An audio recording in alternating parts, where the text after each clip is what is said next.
Hi,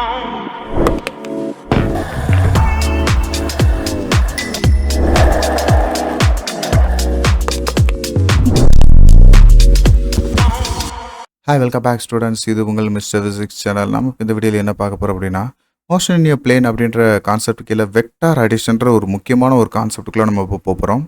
so இந்த vector addition அப்படின்றதுல இருந்து triangle law of vector addition, parallelogram law of vector addition, அப்புறம் ரெண்டு வெக்டார் அடிஷன்ஸ் நம்ம எப்படி நம்ம மேக்னிட்யூட் வேல்யூ பார்க்குறது, ரிசல்டன் வேல்யூ பார்க்குறதுன்றது இதில் இருந்து கண்டிப்பான முறையில் ஒரு டீட்டெயில் கொஸ்டின், கான்செப்ட் ஓரியன்டான கொஸ்டின், நிறைய ப்ராப்ளம்ஸ் கூட நம்மளுக்கு இதில் இருந்து நம்ம பார்க்க போகிறோம். ஸோ இந்த கான்செப்ட் ரொம்ப ரொம்ப ரொம்ப முக்கியமானது மோஷன் இன் எ பிளேன் அப்படின்றதுல.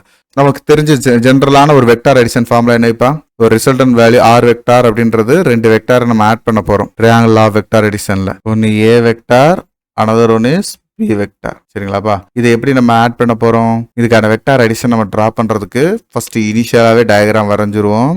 இது ஏ வெக்டார், இந்த பி வெக்டார் அப்படின்றத ஃபர்ஸ்ட் வெக்டாரோட ஹெட்ல செகண்ட் வெக்டாரோட டயல வரையணும். இது பி வெக்டார். சரிங்களாப்பா, சோ நாம இப்ப டிரா பண்ணதுல ரிசல்டன் வெக்டார் அப்படின்றது என்னவா இருக்கும் அப்படின்னா, ரிசல்டன் வெக்டார் அப்படின்னு பார்க்கும்போது ஆர் வெக்டார் வேற எங்கேயும் கிடையாது, இந்த ஏ வெக்டார் அண்ட் பி வெக்டாரோடைய டயல் டு ஹெட் தான் இருக்கும். சரிங்களா, A vector and B vector tail to head. So இதுக்கான ஆங்கிள் அப்படின்ற இந்த டைரக்ஷன் தான் நாம பார்க்க வேண்டிய ரிசல்டன்ட் டைரக்ஷன். சரி, ரிசல்டன்ட் டைரக்ஷன் பார்க்கறதுக்கு ஆங்கிள் ஆல்ஃபான்னு சொல்றோம். மேக்னிட்யூட் வேல்யூ பார்க்கறதுக்கு என்ன செய்யணும்? ஆக்சுவலாக இந்த டயக்ராமை நம்ம கம்ப்ளீட் பண்ணணும் அப்படின்னம்னா நம்மளுக்கு ரொம்ப சிம்பிளாக தெரிஞ்ச பித்தகரஸ் ஈக்குவேஷனை பயன்படுத்தணும். பித்தகரஸ் ஈக்குவேஷன் அப்படின்றது என்னது? நம்ம எல்லாருக்குமே தெரியும். ஒரு ரைட் ஆங்கிள் ட்ரையாங்கிள் ஒன்று இருக்கு அப்படின்னா, இது ஏ, இது பி, அனதர் சைடு சி அப்படின்னு இருக்குன்னு வச்சுக்கோங்க. இந்த சின்ற சைடு எனக்கு தெரியல, அப்போ நம்ம என்ன செய்வோம்? Pythagoras theorem C squared equal to another two சைடோடைய ஸ்கொயர் அடிஷனுக்கு ஈக்குவலாக இருக்கும். ஏ ஸ்கொயர்டு பிளஸ் பி ஸ்கொயர்டுக்கு ஈக்குவலாக இருக்கும். இதான்ப்பா பித்தகரஸ் தியரம். ரொம்ப சிம்பிளாக இருக்கு பார்த்தீங்களா? ஸோ அதே மாதிரி இதை கொண்டு வரணும்னா இதுவும் ரைட் ஆங்கிளாக இருக்கணும். அப்போ ரைட் ஆங்கிளா நம்ம என்ன செய்வோம்? மாற்றுவோமா? இந்த பாத்தை கொஞ்சம் எக்ஸ்டெண்ட் பண்ண போறேன். இந்த பாயிண்ட் ஃபுல்லாத்தையும் டெஸ்டினேஷனை இதை ஓ அப்படின்னு எடுத்துக்கிடுவோம், இந்த பாயிண்ட பின்னு எடுத்துக்கிடுவோம், இந்த பீன்ற பாயிண்ட கொஞ்சம் எக்ஸ்டெண்ட் பண்ணிக்கிறேன், இந்த பாயிண்ட கியூன்னு எடுத்துக்கிடுவோம், இந்த கியூல இருந்து பீன்ற இந்த பாயிண்ட எக்ஸ்டெண்ட் பண்ணும் பார்த்தீங்களா, இந்த இடத்த என் அப்படின்னு எடுத்துக்கிறேன். சரிங்களா, கியூல இருந்து இந்த எக்ஸ்டெண்டா எடுத்த இந்த பாயிண்ட என். என்னன்னா நார்மல்னா என்ன அர்த்தம்? பெர்பெண்டிகுலர்னா எடுத்திருக்கேன். ஆனா இந்த ஆங்கிள் தீட்டா வச்சு கீழே இருக்கக்கூடிய சைடை அட்ஜசன்ட் சைடுன்னு சொல்லுவோம், அப்படியே இதுக்கு ஆப்போசிட் இருக்கக்கூடிய சைடை ஆப்போசிட் சைடு அப்படின்னு சொல்லுவோம். ஸோ அப்போ இந்த ஆங்கிள் தீட்டா அப்படின்றத வச்சு நாம இதை ஒரு ரைட் ஆங்கிள் ட்ரையாங்கிளா கன்சிடர் பண்ண முடியும். சரி, இந்த ஓல இருந்து பி வரைக்கும் என்ன சொன்னீங்க? ஏ வெக்டார் அப்படின்னு சொல்லியாச்சு. பில இருந்து கியூ வரைக்கும் என்ன சொன்னீங்க? பி வெக்டார்னு சொல்லியாச்சு. அப்போ இந்த பிஎன் என்னவா இருக்கும், கியூஎன் என்னவா இருக்கும்? ஏன்னா இந்த எக்ஸ்டெண்டா நம்ம சைடு போட்டோம்லப்பா, இந்த எக்ஸ்டெண்ட் சைடு இது என்னவா இருக்கும் அப்படின்னு உங்களுக்கு தெரிஞ்சுக்கணும் இல்லையா? ஸோ அதுக்காக நம்ம என்ன செய்ய போறோம் அப்படின்னா, நம்ம எடுத்துக்கூடிய இந்த ட்ரையாங்கிள் கியூபிஎன் அப்படின்றதுல காஸ் தீட்டா என்னன்னு கண்டுபிடிங்க. காஸ் தீட்டா என்ன பார்த்தோம்?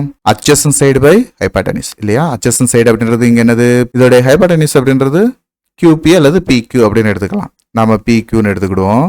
இந்த பிக்யூன்றது இங்க பி அப்படின்னு நம்ம சொல்லியிருக்கோம், ஞாபகம் இருக்குங்களா?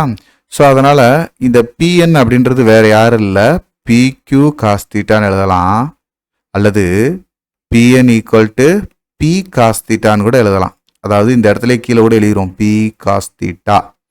அப்போ இதே போல நம்ம காஸ் தீட்டா கண்டுபிடிச்சோங்களா, இதே மாதிரி சைன் தீட்டா கண்டுபிடிங்க பார்ப்போம். சைன் தீட்டா எப்படி கண்டுபிடிப்போம்? இந்த தீட்டாவுக்கு ஆப்போசிட் சைடு பை ஹைபாட்டனிஸ், அதாவது கியூஎன் பை பிக்யூ. பிக்யூன்றது தான் இங்கே ஹைபாட்டனிஸ். ஸோ அப்போ இந்த பிக்யூ இந்த சைடு கொண்டு வரும்போது கியூஎன் ஈக்குவல் டு பிக்யூ சைன் தீட்டான்னு எழுதலாம். இந்த பிக்யூக்கு பதிலாக பீன்ற சப்ஸ்டிட் பண்ணும்போது கியூஎன் என்னவா இருக்கும்? பி சைன் தீட்டான்னு இருக்கும். அப்போ இந்த ஆப்போசிட் சைடு கியூன்றது வேற யாரும் இல்லை, பி சைன் தீட்டா. எப்படி கண்டுபிடிச்சாச்சு பார்த்தீங்களா? ஸோ இதுதான்ப்பா இப்போ நம்ம பார்த்த இந்த B cos theta and B sine theta. இதை வச்சு நம்ம என்ன செய்ய முடியும்? ஒரு ரைட் ஆங்கிள் ட்ரையாங்கிளுக்கு டோட்டலாக என்ன செய்ய முடியும் அப்படின்னு கேட்டோம்னா, நம்மளால மேக்னிட்யூட் வேல்யூவும் கண்டுபிடிக்க முடியும், ரிசல்டன் டைரக்ஷனும் கண்டுபிடிக்க முடியும். ஃபர்ஸ்ட் நம்ம ரிசல்டன்ட் மேக்னிட்யூட் வேல்யூ கண்டுபிடிப்போமா? ஒரு வெக்டார் அப்படின்னா மேக்னிட்யூட் வேல்யூ இருக்கு, டைரக்ஷனும் இருக்கு இல்லையா? நம்ம ரிசல்டன் வேல்யூ கண்டுபிடிக்கும் போது அதில் தனித்தனியாக resultant magnitude and resultant direction கண்டுபிடிக்க போகிறோம். அதில் ஃபர்ஸ்ட் ரிசல்டன் மேக்னிட்யூட் வேல்யூ கண்டுபிடிக்கிறதுக்கு நம்ம பித்தகரஸ் தியரத்தை யூஸ் பண்ணும்போது நம்மளுக்கு இந்த ஓ கியூ ஸ்கொயர் அப்படின்றது நம்மளுக்கு ஞாபகம் இருக்குங்களாப்பா, C squared equal to A square plus B ஸ்கொயர்னு ஃபார்முலா போட்டிங்கல்ல, இதை ஞாபகத்தில் வச்சு சொல்லுங்க. இந்த ஓக்யூ ஸ்கொயர்ன்றது ரிசல்டன்ட் சைடு. இதுதான் எனக்கு என்னன்னு தெரியணும் அப்படின்னா, இந்த OQ squared equal to ON squared plus QN squared அப்படின்னு எழுதலாமா? அதாவது இந்த அட்ஜஸ்டன்ட் சைடு இருக்கு பார்த்தீங்களா, ஓஎன் வரைக்கும் இருக்கக்கூடிய distance square plus QN square. புரிஞ்சுங்களா?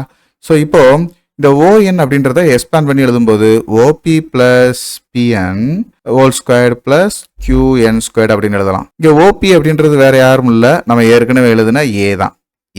ஏ வெக்டார் நம்ம மேக்னிடியூட் வெளியே எழுதுறதுனால மேக்னிடியூட் ஏன்னு மட்டும் எழுதிக்கிடுவோம், பி வெக்டாரை பின்னு எடுத்துக்கிடுவோம். சரிங்களாப்பா? ஸோ ஓபின்றது ஏ, பிஎன் அப்படின்றது என்னது, பி காஸ் தீட்டா, இதை ஹோல் ஸ்கொயர் போட்டுருங்க. கியூஎன் ஸ்கொயர்ன்றது வேற ஒன்றும் இல்லை, B square sine square theta. இங்கே நம்ம பார்த்துருக்கோம்லப்பா. ஸோ இந்த டேட்டா தான் இங்கே நம்ம கொடுத்துருக்குற இந்த டேட்டாவை நம்ம சப்ஸ்டிட் பண்ணாலே போதும்.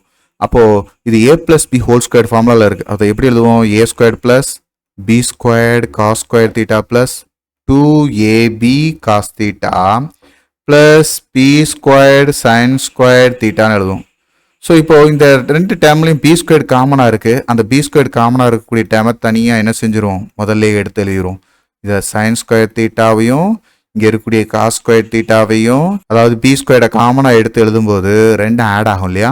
அப்போது sine square theta plus cos square தீட்டான்றது ஒன்றுன்னு மாறிடும். தென் ரிமைனிங் டேர்ம் யாருப்பா, plus 2ab cos theta. So இப்போ இந்த ஆங்கிள் தீட்டா வச்சு நம்மளுக்கு இதோட மேக்னிடியூட் வெளியே சொல்ல முடியும். ஸோ அப்போது ரிசல்டன் வேல்யூ ஓக்யூ அப்படின்றது யாருன்னு பார்த்தோம், ஆர். இங்கே ஓக்யூன்றது வேற யாரும் இல்லை, ஆர். அதை நம்ம இங்கே மென்ஷன் பண்ணியிருக்கணும் முன்னாடியே. Okay, R squared equal to A squared plus B squared plus 2ab cos theta. So இப்போ நம்ம போத் சைடு நம்ம என்ன செஞ்சா போதும், ஸ்கொயர் ரூட் பண்ணோம்னா ஆர்ன்ற ரிசல்டன் மேக்னிடியூட் வேல்யூ கிடைச்சிரும். What is the resultant magnitude value, root of A squared plus B squared plus 2ab cos theta. புரிஞ்சுங்களாப்பா? ஸோ நம்ம பார்த்த இந்த ரிசல்டன் மேக்னிடியூட் வேல்யூ மாதிரியே ரிசல்டன் டைரக்ஷன் கண்டுபிடிப்போமா? ரிசல்டன் டைரக்ஷன் கண்டுபிடிக்கிறதுக்கு இந்த ஏ வெக்டார் பி வெக்டார் இருக்கு பார்த்தீங்களா, இந்த ரெண்டு வெக்டார்ஸ்க்கும் ரிசல்டன் வேல்யூ கடையில் கூடிய இந்த ஆங்கிள் ஆல்ஃபா வச்சு சொல்லும்போது tan ஆல்ஃபா அப்படின்றது என்ன வருதுன்னு பாருங்க. சொல்ல நம்ம பார்க்கக்கூடிய ஆப்போசிட் சைடு பை அட்ஜசன்ட் சைடுன்றது தான் tan. ஆப்போசிட் சைடு என்னது, QN. அட்ஜசன்ட் சைடு அப்படின்றது ON. QN அப்படின்றது P sin தீட்டான்னு தெரியும். ஆனா இந்த ON அப்படின்றது OP பிளஸ் PN. அதை எக்ஸ்பேண்ட் பண்ணி எழுதுவோமா? Qன்றது என்னதுப்பா, P sin தீட்டா. OP அப்படின்றது என்னது, A பிளஸ் PN அப்படின்றது P cos தீட்டா. நம்மளுக்கு ஆல்ஃபான்றதான் டைரக்ஷன். அப்போ tan எங்கிட்டு கொண்டு போகணும்னா tan inverse of P sin theta by A plus B cos theta. இதான்ப்பா நம்ம பார்க்க வேண்டிய resultant direction value. Resultant magnitude வேல்யூவும் பார்த்தாச்சு, ரிசல்டன் டைரக்ஷனும் பார்த்தாச்சு. சரிங்களா? ஸோ நீங்கள் எக்ஸாமுக்கு எழுதும்போது இது இப்படி எழுதுனாலே போதும். ரொம்ப ஈஸியான கொஸ்டின் தான். சரிங்களா? இந்த வீடியோ உங்கள் எல்லாருக்கும் பயனுள்ளதாக இருக்கும்னு நான் நம்புகிறேன். உங்களுக்கு இது ரொம்ப ஈஸியாக இருந்துச்சு அப்படின்னா மறக்காமல் லைக் பண்ணுங்கள். நம்ம மிஸ்டர் ஃபிசிக்ஸ் சேனலை சப்ஸ்கிரைப் பண்ணுங்கள். உங்களுடைய நண்பர்களுக்கும் ஷேர் பண்ணுங்கள். நம்மளுடைய தொடர்ந்து எல்லா வீடியோக்களும் உங்களுக்கு வரணும் அப்படின்னா நம்ம நோட்டிஃபிகேஷனில் ஆல் அப்படின்ற ஆப்ஷனோட கிளிக் பண்ணுங்கள். தேங்க்யூ.